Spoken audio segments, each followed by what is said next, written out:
অন্ধ হয়েও টানা ৪০ বছর ধরে ওকালতি করে ১৩,০০০-এর বেশি মামলা পরিচালনা করেছেন সিনিয়র আইনজীবী শারফুদ্দিন আহমেদ চৌধুরী। আশ্চর্যের বিষয় হলো অধিকাংশ মামলাতেই জয়ী হয়েছেন তিনি।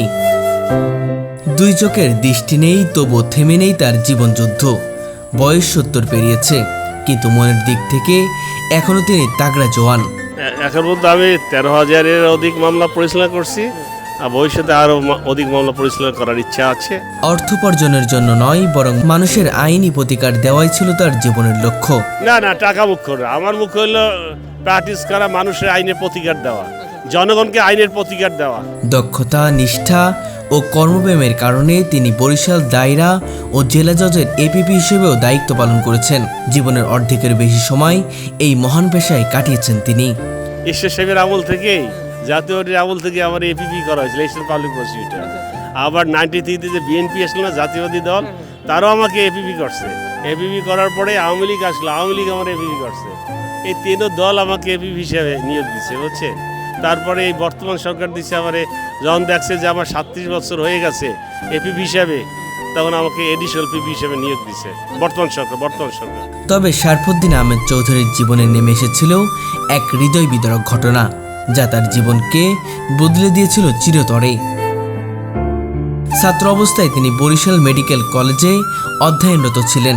চিকিৎসক হওয়ার স্বপ্ন নিয়ে এগিয়ে যাচ্ছিলেন ঠিকই, কিন্তু হঠাৎ শত্রুপক্ষের কালো থাবায় দুই চোখের দৃষ্টি হারান। এক মুহূর্তেই তার স্বপ্ন ভেঙে চুরমার হয়ে যায়। শত্রুটা নষ্ট করছে 74-এ, শত্রুপক্ষে আর ফাদার ধরাই দিছিল সেই শত্রুতার কারণে।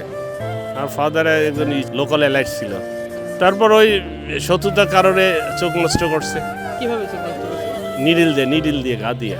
চোখের আলো নিভে গেলে সাধারণ মানুষ ভেঙে পড়ে, হাল ছেড়ে দেয়, কিন্তু শারফুদ্দিনের ক্ষেত্রে ঘটনা তার উল্টো। তখন তো আমি মেডিকেল কলেজের ছাত্র ছিলাম, বিবিএস পড়তাম। তারপর ওরে মেডিকেল কলেজে, Barishal medical college, Sher-e-Bangla medical কলেজে তো সার্জারি আছে, প্যাথোলজি আছে, অত চোখ ছাড়া পড়া যায় না। তারপরে বিএমএ ল পাস করিয়া ওই 1382-তে বরিশাল বারে জয়েন করছে। জীবন তাকে পরীক্ষা নিয়েছিল, আর সেই পরীক্ষায় তিনি অসাধারণভাবে জয়ী হয়েছেন। চোখ হারিয়ে তার সামনে যেন জীবনের সব পথ বন্ধ হয়ে গিয়েছিল। তখন তো একটু ফ্রাস্ট্রেট হয়ে গেছিলাম যে আমার কি হবে ফিউচার। কিন্তু এক ঘনিষ্ঠ বন্ধুর পরামর্শে তাকে নতুন দিশা দেয়। সেই বন্ধুর কথাই তিনি আইন পেশায় মনোনিবেশ করেন। টিএটিতে চাকরি করে, ইকবালের সাথে পরিচয় হইলে, ওর পরিচয় হওয়ার পর বন্ধুর মতো হয়ে গেছে। তারপরে উৎসাহ পাইছি, এরপর আমরা ভর্তি হয়েছি বরিশাল কলেজে। ভর্তি আমরা পরীক্ষা দিয়েছি বিএ। ব্রেইলি পদ্ধতিতে পড়াশোনা শুরু করেন। অসম্ভব কঠিন সেই পথে একে একে বিএ, এমএ শেষ করেন এবং বার কাউন্সিল পরীক্ষায় উত্তীর্ণ হয়ে আইনজীবী হিসেবে আত্মপ্রকাশ করেন। চোখের আলো না থাকলেও তার মনের আলোয় হয়ে ওঠেন তার শক্তি। বিএ ভর্তি হওয়ার পর বরিশাল কলেজে আমি সেকেন্ড ক্লাস পাইছি। তারপরে আমি লতে ভর্তি হয়েছি। পরে আবার এমএ তো ভর্তি হয়েছি, এমএ ডিগ্রিও নিয়েছি, আর ল পাস তো করছি। করার পরে তারপরে আপনার বার কাউন্সিল আমার তখন এই ঠিক 82 সালে আমার সময় হইতে রিটেন ভাইবার শুরু হয়েছে। আমি যখন বার কাউন্সিল অ্যাপ্লাই করছি, তখন এই প্রথম শুরু রিটেন ভাইবা। তা রিটেনও আমি সাকসেসফুল হয়েছি, ভাইবাও তো বার কাউন্সিল সাকসেসফুল হয়েছি। তারপরে আমার শরৎ দিছে বার কাউন্সিল, আমি 1382-তে বরিশাল বার লাইব্রেরিতে জয়েন করছি অ্যাজ এ অ্যাডভোকেট। বরিশাল জেলা ও দায়রা জজ আদালতেই শুরু হয় তার কর্মজীবন। একজন অন্ধ মানুষ কিভাবে মামলা পরিচালনা করবেন, সেটাই ছিল সবার কাছে বিস্ময়ের বিষয়। কিন্তু শারফুদ্দিন প্রমাণ করেছেন, চোখ দিয়ে নয়, বরং মস্তিষ্ক, যুক্তি আর দৃঢ় আত্মবিশ্বাস দিয়েই মামলার লড়াই করা যায়। ফৌজদারি কেসে আমি সাকসেসফুল, অ্যাবসলিউটলি সাকসেসফুল। এবং আমি মার্ডার মামলা, ডাকাতি মামলা, তারপর চাঁদাবাজি মামলা, যৌতুক মামলা বলে, নারী নির্যাতন মামলা, সব ধরনের মামলা পরিচালনা করছি আর করতেছি। তার একজন সহকারী সারাক্ষণ পাশে থেকে সহযোগিতা করেন। তিনি বলে যান, সহকারী তার সঙ্গে সঙ্গে লিখে ফেলেন। আর ওই সহকারী আছে, আবার রাইটস অন মাই ডিকটেশন, আমি বলি ও লেখে। তারপরে ও হাজির লেখে, আমি সইটি দিয়ে দিই। না, ইনশাল্লাহ উদ্দি মার্সি আল্লাহ সমস্যা হয় না, প্রবলেম হয় না। কোর্টে সরকারের ছুটি ছাড়া কোনোদিনই বিরতি দেন না তিনি। প্রতিদিন নিয়মিত কোর্টে আসা যেন তার জীবনের অবিচ্ছেদ্য অংশ হয়ে গেছে। খুব খারাপ লাগে, আসলে খারাপ লাগে। কোর্টে আসতে পারলে ভালো লাগে, কিন্তু একদিন যদি আসতে না পারি তাহলে খারাপ লাগে আসলে। তার দীর্ঘ 40 বছরের ক্যারিয়ারে 13,000-এরও বেশি মামলা পরিচালনা করেছেন শারফুদ্দিন আহমেদ চৌধুরী। এর মধ্যে অধিকাংশ মামলাতেই জয় এসেছে তার হাত ধরে। নারী নির্যাতন, ধর্ষণ, চুরি, ডাকাতি, নির্যাতন, খুনসহ নানা গুরুত্বপূর্ণ মামলা পরিচালনা করেছেন তিনি। শারফুদ্দিন আহমেদ চৌধুরী স্যারের সাথে আমি 2003 সাল থেকে আজকে 25 সাল পর্যন্ত তার সাথে ইনশাল্লাহ সততার সাথে কাজ করতে যাচ্ছি এবং স্যারে ফৌজদারি মামলা ইনশাল্লাহ সাকসেসফুল, ঠিক আছে। মার্ডার মামলা, ডাকাতি মামলা, নারী নির্যাতন মামলা, যত মামলা আছে সততার সাথে আল্লাহর হচ্ছে পরিচালনা করি। গরিবদের সার্বিক সহযোগিতা দেওয়ার জন্য চেষ্টা করে স্যারেও আমিও। সরকারি দায়িত্বের পাশাপাশি অসহায় ও গরিব মানুষের জন্যও তিনি ছিলেন ভরসার নাম। যারা টাকার অভাবে মামলা পরিচালনা করতে পারছেন না, তাদের জন্য তিনি অল্প খরচে কিংবা বিনা খরচেই মামলা লড়েছেন। গরিব অসহায় অল্প কিছু দেয়, এই অল্প কিছুতে নিয়ে অগ করে দেয়। আমি কেউর সাথে করি না তো, টাকা নিয়ে কোনো ফিস নিয়ে আমার মক্কেলের সাথে কোনো করি না। মক্কেলা যখন যে দেয়, যখন যে ফি দেয় সেইটাই আমি করি, কোনো সময় করি না মক্কেল। ব্যক্তি জীবনেও তিনি সফলতার আলো ছড়িয়েছেন।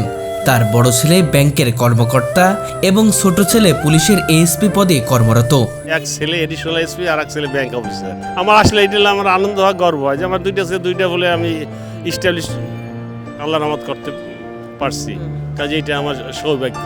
সন্তানদের প্রতিষ্ঠিত দেখে শারফুদ্দিন নিজেকে ধন্য মনে করেন। সহপাঠী, সহকর্মী, এমনকি ক্লায়েন্টরাও তার মেধা, দৃঢ়তা ও মানসিকতা দেখে গর্ব করেন। আমি 85 অক্টোবরে জয়েন করছি। তা আমি আসার পূর্বে উনি লাইব্রেরির মেম্বার। তা আমি 40 বছরই তাকে দেখার বা তার সম্পর্কে ধারণা নেওয়ার মতো আমার যথেষ্ট সুযোগ হয়েছে। Is a very nice man, no doubt, very efficient lawyer, খুবই দক্ষ, আলাপ ব্যবহার, সততা, সব বিষয়ই তার কোনো তুলনা নেই। সংক্ষেপে আমি শুধু একটি কথাই বলবো যে সে অত্যন্ত দক্ষ একজন লয়ার এবং একজন জেন্টলম্যান। শুধু তাই নয়, বহু আইনজীবী তাকে গুরু বলে সম্মান করে। চোখ হারালেও কখনো তিনি নিজেকে প্রতিবন্ধী হিসেবে মেনে নেননি। কোর্টে গিয়ে মামলা নিয়ে কাজ করা, গবেষণা করা, মানুষের পাশে দাঁড়ানো, এগুলোই তার প্রতিদিনের সঙ্গী। আর দৃঢ় মনোবল প্রমাণ করেছে শারীরিক প্রতিবন্ধকতা মানুষের স্বপ্ন কেড়ে নিতে পারে না, বরং ইচ্ছাশক্তি থাকলে অন্ধকার ভেদ করে নতুন আলো তৈরি করা যায়।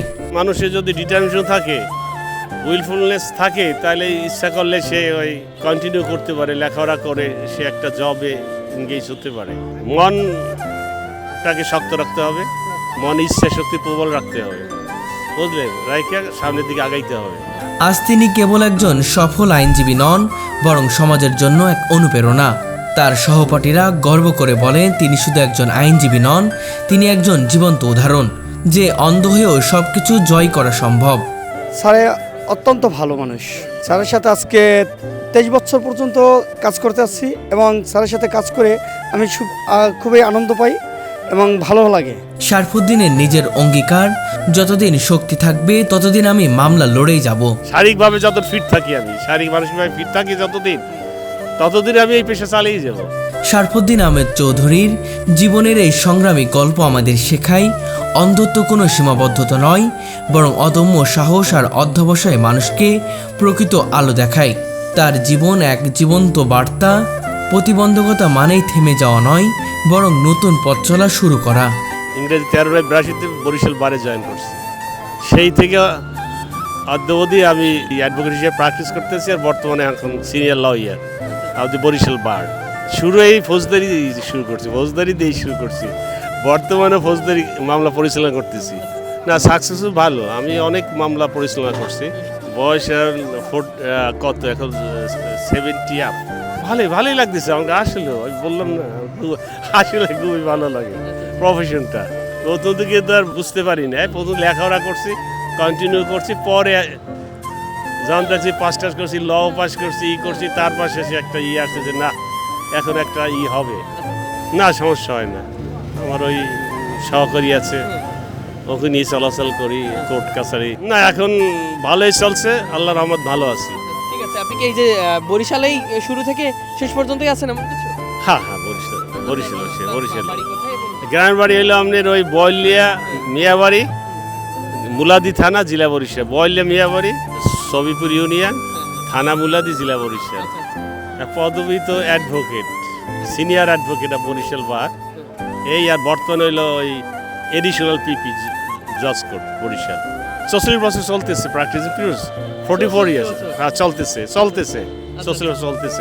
দেখো দীর্ঘদিনের অভিজ্ঞতা আছে, মামলা পরিচালনার দক্ষতা আছে, অভিজ্ঞতা আছে, সেই জন্য আমাকে এডিশনাল পিপি হিসেবে বর্তমান যে সরকার